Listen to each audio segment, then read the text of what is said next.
ગુજરાતી સાહિત્યમાં અનેક રૂઢિપ્રયોગો અને અનેક કહેવતોથી તમે પરિચિત હશો, પરંતુ શું તમને એ ખબર છે કે આપણે જે કહેવતો વાપરીએ છીએ, બોલીએ છીએ કે સાંભળીએ છીએ એની પાછળ પણ કોઈક વાત હતી, કોઈક વાર્તા હતી જેના કારણે આ કહેવત છે એ લોકોમાં પ્રચલિત થયેલી.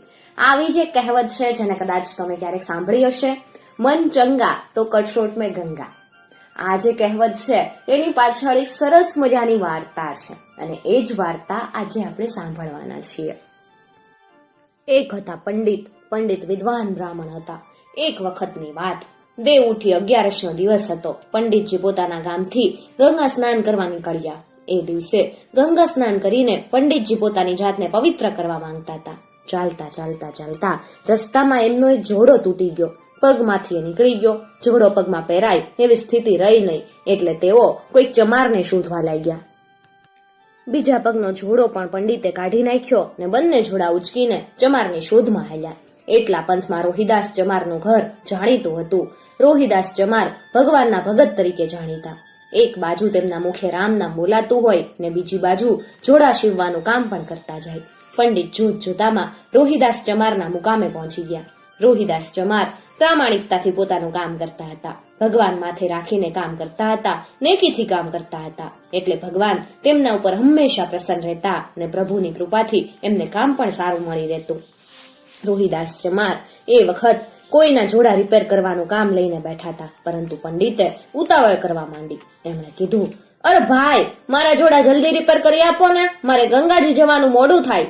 રોહિદાસ શાંતિથી કહે, પંડિતજી, બીજા એક ભાઈના જોડાનું કામ હાથમાં લીધું છે ને, તમે તે જુઓ જ છો ને, એટલું કામ પૂરું કરીને તમારા જોડા હાથમાં પકડું જ છું, ત્યાં સુધી શાંતિથી બેસો ને. પંડિત શાંતિથી બેઠા. રોહિદાસે પહેલા લીધેલા જોડાનું કામ પૂરું કર્યું, પછી પંડિતના જોડા એમને હાથમાં લીધા. પંડિત જરા વાતોડિયા પણ ખરા. તે રોહિદાસને કહેવા લાગ્યા, અરે ભાઈ, આજ તો મોટી 11નું મહાન પર્વ છે, એટલા માટે તો હું 20 ગાવથી મથક ખેડીને ગંગા સ્નાન કરવા નીકળ્યો છું, પરંતુ તમારે તો અહીંયાથી ગંગાજી એક જ ગાવ જ હશે. શું તમે આજે ગંગાજીમાં સ્નાન નહીં કરો? આજે ગંગા સ્નાનનો તો મોટો મહિમા છે. રોહિદાસ તો પોતાનું કામ ચાલુ રાખતા બોલ્યા, મહારાજ, હું તો રહ્યો ગરીબ માણસ, ઘરમાં રોટલાના તો ઠેકાણા નહીં જ, ધંધામાંથી ઊંચો આવું તો ગંગા સ્નાન કરવા જાઉં ને. જુઓ ને, હું તો માનું છું, મન ચંગા તો કટોટમાં ગંગા, મન પવિત્ર હોય તો ઘર બેઠા ગંગા જ છે ને. પંડિત બોલ્યા, જાઓ ભાઈ જાઓ, તમે તો ગમાર જ રહ્યા. આજે દેવ ઉઠી 11નું મોટું પર્વ છે, પુણ્ય પર્વ છે. આજે ગંગા સ્નાન કરવાના ફળનું મહાત્મ્ય ઘણું મોટું, પરંતુ તમને ચમારને એની શું ગમ પડે? કટોટનું મેલું જળ તમને ગંગાજળ જેવું લાગ્યું, એ ઉપરથી જ તમારી બુદ્ધિનું માપ મેં કાઢી લીધું. હાલ ભાઈ હાલ, મારે મોડું થાય, જલ્દી મારા જોડા હાંધી દે. રોહિદાસ ચૂપ રહ્યા. પંડિતના જોડા હાંધી દેવામાં એમણે પોતાનું મન પરોવ્યું.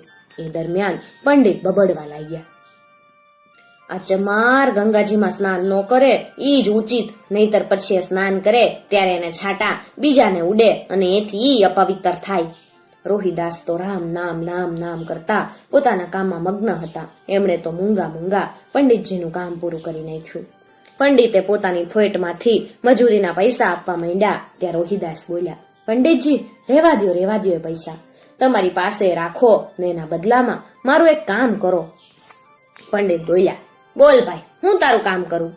રોહિદાસ કે, મારી આ 2 સોપારી લેતા જાઓ, મારા વતી એ સોપારી તમે ગંગામાં પધરાવી દેજો, પરંતુ હા, એક વાત ખાસ યાદ રાખજો, હું કહું એ રીતે મારી એ સોપારીને પધરાવજો. પંડિતજી કે, બોલો, હું કેવી રીતે તમારી સોપારી ગંગાજળમાં પધરાવું?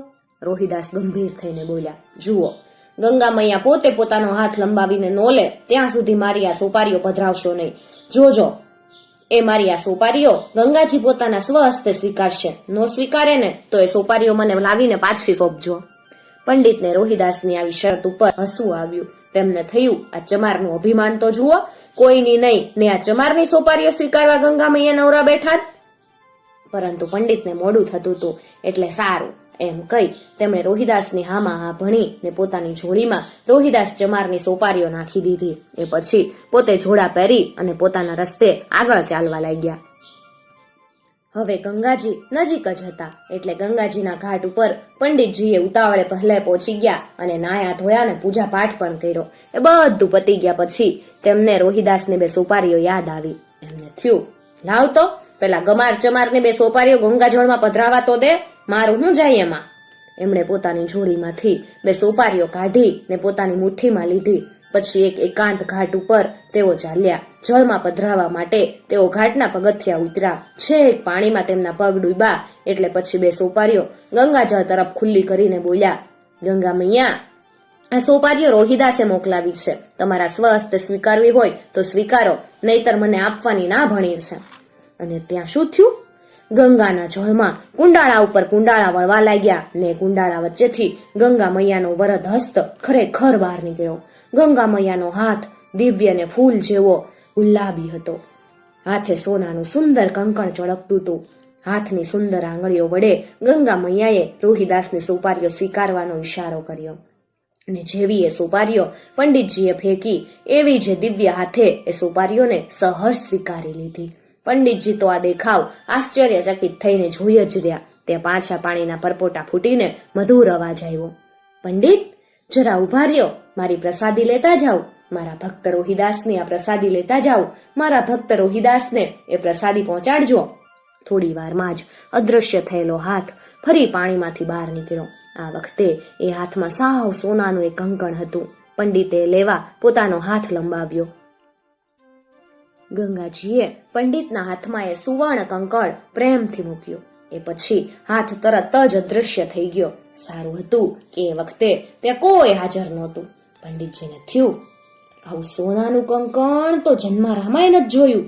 આ તો કોઈ શ્રીમંતના ઘરમાં શોભે, કોઈ રાજ દરબારમાં શોભે. એ લોકો આના નાણાં પણ ખૂબ ખૂબ ખૂબ આપે. અને વળી કહ્યું, નાણાં દેખી અને મુનિવર ચડે. એટલે પછી આવું કિંમતી કંકણ હાથમાં આવતા જ પંડિતજીનું મન ચગ્યું. તેમને થયું, હવે રોહિદાસના રસ્તે જાય બીજા રસ્તે ઘરે પહોંચી જાવ વહેલો વહેલો. પંડિતજીએ એ કંકણને હાચવીને પોતાની અંદરની બંડીના ખિસ્સામાં મૂકી દીધું. પછી તો આગું પાછું જોયા વગર પોતાના ઘર તરફ ડગલા ભરવા માંડ્યા. વહેલા એ પોતાના ઘરે પહોંચી ગયા. ઘરે જઈને એ સાવ સોનાનું કંકણ તેમણે પોતાની પત્નીના હાથમાં મૂકી દીધું ને બધી વાત અતથી ઇતિ સુધીની કરી. પત્ની તો બધી વાત જાણી અને રાજીના રેડ થઈ ગઈ. એણે પતિને સલાહ આપતા કીધું, પંડિતજી તમારી વાત સાચી હો, આટલું અદ્ભુત કંકણ તો કોઈ રાજાની રાણીના હાથને શોભે. ઝટઝટ આપણા રાજા પાસે પહોંચી જાવ ને રાજા જે ધન આપે એ લઈ આવો. ખાસું ધન ઉપજે નક્કી. એટલા ધનમાં તો આપણી પેઢીઓનો ઉદ્ધાર થઈ જાહે. એટલે પછી પંડિતજી એ સુવર્ણ કંકણ લઈ અને ચાલ્યા રાજાના રાજ દરબારમાં. પંડિતને રાજા સાથે સીધો પરિચય હતો એટલે એ તો સીધા રાજાની સમક્ષ જઈને ઉભા રહ્યા. બહુ સાચવીને એ સુવર્ણ કંકણ સાથે લઈ ગયા હતા. રાજાને સુવર્ણ કંકણ દેખાડ્યું. રાજા તો એ અદ્ભુત સુવર્ણ કંકણ જોઈ અને ખુશ થઈ ગયા. આવો ઘાટ એમણે ક્યારેય નહોતો જોયો. પોતાના ખજાનચીને રાજાએ હુકમ કર્યો, આ અદ્ભુત સુવર્ણ કંકણને આપણે ખરીદી લઈએ. એ માટે પંડિતને રૂપિયા 1 લાખ ચૂકવી આપો. 1 લાખ જેવી રકમ સાંભળતા પંડિતજી પ્રસન્ન થઈ ગયા. ને જ્યારે ખરેખર એમના હાથમાં એવડી મોટી રકમ આવી ત્યારે તો જાણે એમના 32 કોઠે દીવા થઈ ગયા. એ રકમ લઈ એ તો હરખાતા પોતાના ઘરે ગયા. પંડિતજીની પત્ની પણ ખુશ થઈ ગઈ. એ કામમાંથી એમણે પોતાનું એક સરસ મજાનું મકાન બંધાવ્યું. ખેતીવાડી ઊભી કરી અને અમન ચમનથી રહેવા લાગ્યા. આ બાજુ રાજાએ પોતાના સગ્ગે હાથે પોતાની વાલસોઈ રાણીને પેલું સુવર્ણ કંકણ પહેરાવ્યું. રાણી તો ઘરેણાની ખૂબ શોખીન. તે તો આ અનોખું સુવર્ણ કંકણ જોઈ અને ખુશ થઈ ગઈ. તે બોલી ઉઠી, શું આનો ઘાટ, શું આનો ચળકાટ, શું આની કારીગરી. જેણે રાણીના હાથે આ કંકણ જોયું તેણે તેના પ્રશંસાના પુષ્પો વેરી નાખ્યા. પરંતુ બીજે દિવસે રાણીને બીજી વાતનું ભાન થયું. એને થયું, હું કેવી મૂર્ખ. એક હાથ તે કંકણ શોભે, બીજો હાથ તો કેવો ભૂંડો લાગે. માટે આની જોડનું સુવર્ણ કંકણ મારે જોઈએ જ. તરત જ એણે રાજાને વાત કરી. રાજાને પણ રાણીની વાત વાજબી લાગી. પરંતુ હવે શું થાય? એની જોડનું બીજું સુવર્ણ કંકણ ક્યાંથી મેળવવું? તરત જ રાજાના પ્રધાને વિચાર ઉજાડ્યો, પેલા પંડિતજીને જ પકડો ને, ઈ જ એક લાવ્યો તો બીજું લાવી આપશે, નહીતર આપણી પાસે સત્તા ક્યાં નથી. તરત જ પંડિતજીને રાજ દરબારનું તેડું આવ્યું. રાજાના માણસોએ પંડિતજીને રાજા સમક્ષ હાજર કર્યા. રાજા બોલ્યા, પંડિતજી, પેલા સુવર્ણ કંકણ વિના રાણીનો બીજો હાથ સૂનો લાગે છે. માટે બીજું કંકણની જોડ લઈ આવો. હા, એ માટે તમને એટલી જ રકમ આપવામાં આવશે. પંડિત ભારે આફતમાં પડી ગયા. એમણે બનેલી બધી હકીકત રાજા સમક્ષ રજૂ કરી અને છેવટે ઉમેર્યું, મહારાજ, આ તો ગંગા મૈયાએ સ્વહસ્તે આપેલું સુવર્ણ કંકણ છે. બીજી વાર આવું કંકણ ક્યાંથી મળે? રાજા કે, એ હું કાંઈ ન સમજુ. પહેલી વાર સુવર્ણ કંકણ ક્યાંથી લાવ્યા હતા? પંડિત રાખ બનીને બોલ્યા, એ તો રોહિદાસ ચમારની મદદથી મળ્યું હતું. તો પછી રોહિદાસ પાસે જાઓ. રાજા બોલી ઉઠ્યા, ચાલો જલ્દી ઉઠો ને આ કામમાં લાગી જાઓ. મારે આમાં વિલંબ ન જોઈએ. પંડિત સુનમોન ઉભા થઈ ગયા. એટલે પ્રધાનજીએ સત્તાધારી અવાજે કીધું, પંડિતજી, રાજાજી કે છે એ નથી સંભળાતું? જાઓ જલ્દી સુવર્ણ કંકણની જોડ લઈ આવો, નહીતર પછી અમારે અમારી સત્તાનો ઉપયોગ કરવો પડશે. પ્રધાનની લાલ આંખ જોઈ પંડિત થર થર થર કાપવા લાગ્યા. એમને થયું કે સત્તા આગળ શાણ પણ નકામું. ને બોલ્યા, વારું મહારાજ, હું જાઉં છું. મારો બનતો બધો પ્રયત્ન કરી છૂટીશ. ને પંડિતજી પહેલા તો ઘરે ગયા, પત્નીને બધી વાત કરી. પત્ની પણ ગભરાવા લાગી. તેણે કીધું, આ તો હવે પૂરેપૂરા ફસાણા. જેને રોહિદાસ ચમારને બધી વાત કરો એ ભગવાનના ભગત છે, દયાળુ માણસ. આપણી દયા ખાશે તો સૌ રૂડાવાના થાહે. આપણા શો ભોગ લાગ્યા કે કઈ કંકણ આપણે રાજાને વેશું. અને પછી બંને જણાએ નક્કી કર્યું, રોહિદાસ ચમાર પાસે જવું, સાથે સારી એવી રકમ લઈને જવું. એ રકમ ભગતને ભેટ આપવી ને પોતાની બધી મુશ્કેલી રજ કરવી. એ સારી રીતની રકમ લઈ અને પંડિત રોહિદાસ પાસે ગયા. રોહિદાસના પગમાં રકમ મૂકીને પંડિતજીએ ગદગદ કંઠે બધી હકીકત કીધી અને છેવટે ઉમેર્યું, ભગતજી, આ રકમ સ્વીકારો ને ગમે એમ કરીને ગંગા મૈયા પાસેથી બીજું આવું કંકણ મને લાવી દો, નહીતર પછી અમે ગરીબ માયરા જઈશું. રાજા વળી ઘાણીએ પીલીને અમારું તેલ કઢાવશે. આ તો રાજા વાજાને વાંદરા. રોહિદાસ બોલ્યા, પંડિત, પેલા તમારી આ રકમ પાછી લઈ લ્યો. મારે એ ન જોઈએ. મને તો મારી મહેનતની કમાણી જોઈએ. એથી જ મને સંતોષ છે. પંડિત બોલ્યા, ભગતજી, આમ ગરીબ માટે તમે તસદી લ્યો ને ગંગાજી જાઓ. રોહિદાસે પોતાની આગળ પડેલું ઢગલાબંધ કામ બતાવ્યું અને પછી બોલ્યા, બોલો ભાઈ, હું આ કામમાં ક્યારે પરબારું ને ક્યારે ગંગાજી જાઉં? મેં તો તમને પહેલાય કીધું તું, મન ચંગા તો કઠોળમાં ગંગા. મારે તો મારી આ કઠોળનું જળ જ ગંગાજળ સમાન છે. પંડિતે કઠોળનું મલિન જળ જોયું. પછી તો એમને થયું, આ મોચીની કઠોળનું મેલું પાણી હું ગંગાજળ હોયો કે? પરંતુ બીજી જ પળે એમની બુદ્ધિ બદલાઈ ગઈ. તેમને વિચાર આવ્યો, જે ધણીની સોપારીઓ ગંગાએ સ્વહસ્તે સ્વીકારી હોય તેની કઠોળનું જળ ગંગાજળ હોઈ શકે. એટલે બોલ્યા, ભગતજી, ભલે આ કઠોળને તમે ગંગાજી માનો, પરંતુ મારા ગરીબનું આટલું કામ કાઢો, નહીતર હું માર્યો જઈશ. રોહિદાસ કે, ભલે ત્યારે કઠોળના જળને ગંગાજળ માનીને એમાં હું હાથ નાખું છું. જો તમારું નસીબ હશે તો બીજું કંકણ હાથ આવશે. પંડિત કે, ભલે ભલે. ને રોહિદાસે ભાવિક મને હર ગંગેનો પવિત્ર ઉચ્ચાર કરીને જ્યાં કઠોળના જળમાં હાથ નાખ્યો ત્યાં શું એમના હાથમાં એક કંકણ નીકળ્યું. પહેલાની જોડનું જ કંકણ. રોહિદાસે કંકણ પંડિતજીના હાથમાં સોંપતા બોલ્યા, લ્યો પંડિત, તમારું નસીબ ભારે છે હો, લ્યો આ કંકણ લઈ જાઓ. પંડિત બોલ્યા, ભગતજી, એના જે પૈસા ઉપજશે એ તમારા ચરણમાં મૂકી જઈશ. રોહિદાસ બોલ્યા, અરે અરે, ઈ શું બોલ્યા? મારે પૈસાની કોઈ જરૂર નથી. મારે તો મારું મન પવિત્ર એટલે ગંગા મારા ઘરે જ સમજું. મન ચંગા તો કઠોળમાં ગંગા.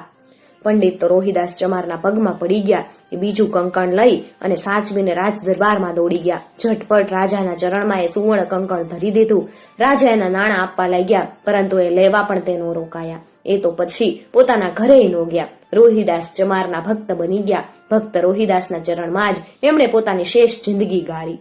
ત્યારથી પછી પંડિતના મોંમાં હવે એક જ બોલ રહેલો, મન ચંગા તો કઠોળમાં ગંગા. આવી તો કેટલી કહેવતો પાછળની વાર્તાઓ આપણા સાહિત્યમાં પડેલી છે. મિત્રો, જો તમને આવી વાર્તાઓ સાંભળવી ગમતી હોય તો ચેનલને જરૂરથી સબસ્ક્રાઇબ કરી અને સાથે આપેલું બેલ આઇકોન પ્રેસ કરજો, જેથી આવનાર નવા વિડીયોઝની નોટિફિકેશન સૌથી પહેલા તમને મળી શકે.